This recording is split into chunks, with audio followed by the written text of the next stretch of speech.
नमस्कार दोस्तों, स्वागत है आपका वन के स्टडीज़ में। आज की वीडियो में लेकर आए हैं हिंदी के महत्वपूर्ण प्रश्न उत्तर जो आपके आने वाले परीक्षाओं के लिए बहुत ही उपयोगी होगी। आप किसी भी परीक्षा की तैयारी कर रहे हैं तो ये वीडियो आपकी सहायता करेगी, इसलिए वीडियो को आप लोग पूरा देखिएगा। इनमें से कितने क्वेश्चन का आंसर दे पा रहे हैं अपना स्कोर कमेंट बॉक्स में ज़रूर बताइएगा। और चैनल पर पहली बार आए हैं तो चैनल को भी सब्सक्राइब ज़रूर कर लीजिए। तो चलिए शुरू करते हैं। आज का आपका पहला सवाल है, इनमें से खड़ी बोली हिंदी के पहले कवि कौन हैं? आपके ऑप्शन हैं ए अमीर खुसरो, बी सरहपा, सी स्वयंभू, डी भारतेंदु। बताइए। सही जवाब है ऑप्शन ए अमीर खुसरो। अमीर खुसरो खड़ी बोली हिंदी के पहले कवि माने जाते हैं। उन्होंने अपनी पहेलियों, मुकरियों और दोहों में खड़ी बोली हिंदवी का प्रयोग किया है। अगला सवाल, जिन स्वर के उच्चारण में दो मात्राएं लगती हैं उसे क्या कहते हैं? आपके ऑप्शन से ए संयुक्त स्वर, बी मूल स्वर, सी गुरु स्वर, डी लघु स्वर। सही जवाब है ऑप्शन सी गुरु स्वर। जिन स्वरों के उच्चारण में दो मात्राओं का समय लगता है उन्हें गुरु स्वर कहते हैं। गुरु स्वर को दीर्घ स्वर भी कहा जाता है, याद रखिएगा। अगला सवाल, काठ होना मुहावरे का क्या अर्थ है? काठ होना मुहावरे का क्या अर्थ है? आपके ऑप्शन से ए सचेत होना, बी लकड़ी होना, सी मूर्ख होना या डी स्तब्ध होना। काठ होना मुहावरे का क्या अर्थ है? सही जवाब है ऑप्शन डी स्तब्ध होना। काठ होना मुहावरे का अर्थ है स्तब्ध होना। अगला सवाल, इनमें से कौन सा शब्द संयोग का विपरीतार्थक है? आपके ऑप्शन से ए प्रयोग, बी द्वेष, सी वियोग, डी विरह। संयोग का विपरीतार्थक कौन सा है? सही जवाब है ऑप्शन सी वियोग। संयोग का विपरीतार्थक शब्द वियोग होता है। नेक्स्ट क्वेश्चन है, चयन का संधि विच्छेद क्या होगा? चयन का संधि विच्छेद क्या होगा? आपके ऑप्शन से ए चा धन यन, बी च धन अन, सी चे धन अन या डी चे धन यन। चयन का संधि विच्छेद क्या होगा? सही जवाब है ऑप्शन सी चे धन अन। चयन का संधि विच्छेद चे धन अन होता है। अगला सवाल, जिसके पास कुछ भी ना हो वाक्यांश के लिए एक शब्द है। आपके ऑप्शन से ए आकुंचन, बी किंचित, सी अलभ्य, डी अकिंचन। बताइए। सही जवाब है ऑप्शन डी अकिंचन। जिसके पास कुछ भी ना हो वाक्यांश के लिए एक शब्द अकिंचन है। अगला सवाल, कृत और तद्धित इनमें से किसके भेद हैं? कृत और तद्धित इनमें से किसके भेद हैं? आपके ऑप्शन से ए अव्यय, बी उपसर्ग, सी प्रत्यय, डी सर्वनाम। सही जवाब है ऑप्शन सी प्रत्यय। कृत और तद्धित प्रत्यय के भेद हैं। अगला सवाल, चोर उठ भागा यह वाक्य किस क्रिया का उदाहरण है? आपके ऑप्शन से ए संयुक्त क्रिया, बी अकर्मक क्रिया, सी सकर्मक क्रिया, डी प्रेरणार्थक क्रिया। सही जवाब ऑप्शन ए संयुक्त क्रिया। चोर उठ भागा में संयुक्त क्रिया है। इस वाक्य में उठ और भागा दो अलग अलग क्रियाएं मिलकर एक ही कार्य का बोध करा रही है, इसलिए यह संयुक्त क्रिया है। नेक्स्ट क्वेश्चन है, इनमें से किस शब्द का प्रयोग हमेशा बहुवचन में होता है?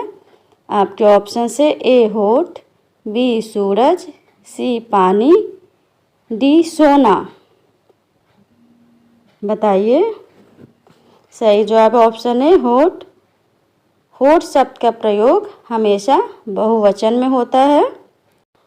सूरज, पानी और सोना का प्रयोग एक वचन में होता है। अगला सवाल, हम ताजमहल देखने जाएंगे, इसमें कौन सा सर्वनाम है? आपके ऑप्शन से ए निजवाचक सर्वनाम, बी पुरुषवाचक सर्वनाम, सी अनिश्चयवाचक सर्वनाम, डी निश्चयवाचक सर्वनाम। बताइए इस वाक्य में कौन सा सर्वनाम है? सही जवाब है ऑप्शन बी पुरुषवाचक सर्वनाम। हम ताजमहल देखने जाएंगे में हम पुरुषवाचक सर्वनाम है। ये सभी प्रश्न परीक्षा की दृष्टि से बहुत ही महत्वपूर्ण है। कई बार परीक्षा में पूछे भी जा चुके हैं, इसलिए आप लोग वीडियो को पूरा देखिएगा। अगला सवाल, चित्रा मुद्गल को उनकी किस कृति के लिए साहित्य अकादमी पुरस्कार से पुरस्कृत किया गया? आपके ऑप्शन से ए एक जमीन अपनी, बी आवा, सी post box number 203 Nala Sopara, या डी गिलगड्डू। बताइए। सही जवाब है option C post box number 203 Nala Sopara. Chitra Mudgal को option C post box number 203 Nala Sopara के लिए 2018 में साहित्य अकादमी पुरस्कार से पुरस्कृत किया गया। अगला सवाल, इनमें से विस्मयादि बोधक चिन्ह कौन सा है? इनमें से विस्मयादि बोधक चिन्ह कौन सा है? बताइए। सही जवाब है ऑप्शन बी। ऑप्शन बी विस्मयादि बोधक चिन्ह है। आगे बढ़ते हैं। अगला सवाल है, जहाँ एक शब्द के साथ अनेक अर्थ चिपके रहते हैं वहाँ कौन सा अलंकार होता है? आपके ऑप्शन से ए अनुप्रास, बी श्लेष, सी वक्रोक्ति, डी यमक। बताइए कौन सा अलंकार है? सही जवाब है ऑप्शन बी श्लेष। जहाँ एक शब्द के साथ अनेक अर्थ चिपके रहते हैं वहाँ श्लेष अलंकार होता है। इस अलंकार में शब्द का प्रयोग एक ही बार होता है, लेकिन उसके भिन्न भिन्न अर्थ निकलते हैं।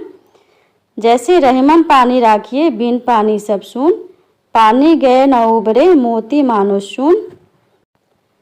यहाँ पानी शब्द के 3 अर्थ चमक, सम्मान और जल है। अगला सवाल, इनमें से भाववाच्य का उदाहरण कौन सा है? इनमें से भाववाच्य का उदाहरण कौन सा है? आपके ऑप्शन से ए आम खाया जाता है, बी मैंने पुस्तक पढ़ी, सी पुस्तक पढ़ी जाती है, या डी धूप में चला नहीं जाता। बताइए। सही जवाब है ऑप्शन डी धूप में चला नहीं जाता। यह वाक्य भाववाच्य का उदाहरण है। जहाँ असमर्थता का बोध होता है वहाँ भाववाच्य होता है। अगला सवाल, घनाक्षरी कौन सा छंद है? घनाक्षरी कौन सा छंद है? आपके ऑप्शन से ए मात्रिक, बी वर्णिक, सी मिश्र, डी कवित। सही जवाब ऑप्शन बी वर्णिक। घनाक्षरी वर्णिक छंद है। नेक्स्ट क्वेश्चन है, सभी जातिवाचक संज्ञा का समूह है। आपके ऑप्शन से ए बूढ़ा, नदी गोदावरी, बी लड़का नागरिक कार, सी लड़की नागरिक बुढ़ापा, या डी दिल्ली शहर भलाई। बताइए इनमें से जातिवाचक संज्ञा का समूह कौन सा है? सही जवाब ऑप्शन बी लड़का नागरिक कार। ये सभी जातिवाचक संज्ञा का समूह है। आगे बढ़ते हैं। अगला सवाल है, किसी वर्ण में हलंत का प्रयोग किया जाता है। आपके ऑप्शन से ए ह की ध्वनि के लिए, बी नाक से उच्चारण के लिए, सी नाक और मुंह से उच्चारण के लिए, डी वर्ण को बिना स्वर के प्रयोग करने के लिए। बताइए किसी वर्ण में हलंत का प्रयोग क्यों किया जाता है? सही जवाब ऑप्शन डी वर्ण को बिना स्वर के प्रयोग के लिए। हलंत का प्रयोग किसी व्यंजन वर्ण को स्वर रहित दिखाने के लिए किया जाता है। जैसे क बनता है आधा क धन अ से। अगला सवाल, उच्चारण शब्द में कौन सा उपसर्ग है? उच्चारण शब्द में कौन सा उपसर्ग है? आपके ऑप्शन से ए उच्च, बी उत, सी उच, डी उक। सही जवाब है ऑप्शन बी उत। उच्चारण शब्द में उत उपसर्ग है, याद रखिएगा। अगला सवाल, रमा का पर्यायवाची शब्द कौन सा है? रमा का पर्यायवाची शब्द कौन सा है? आपके ऑप्शन से ए इंदिरा, बी कामाक्षी, सी दामिनी, डी कामिनी। सही जवाब है ऑप्शन ए इंदिरा। रमा का पर्यायवाची शब्द इंदिरा है। रमा और इंदिरा दोनों लक्ष्मी के पर्यायवाची शब्द हैं। अगला सवाल है, री का उच्चारण स्थान क्या है? री का उच्चारण स्थान क्या है? आपके ऑप्शन से ए कंठ्य, बी तालव्य, सी मूर्धन्य, डी दंत्य। सही जवाब है ऑप्शन सी मूर्धन्य। री का उच्चारण स्थान मूर्धन्य है। आज के लिए इतना ही। अगर वीडियो अच्छा लगा हो तो वीडियो को लाइक और शेयर ज़रूर कर दीजिए, और चैनल पर पहली बार आए हैं तो चैनल को भी सब्सक्राइब ज़रूर कर लीजिए। धन्यवाद।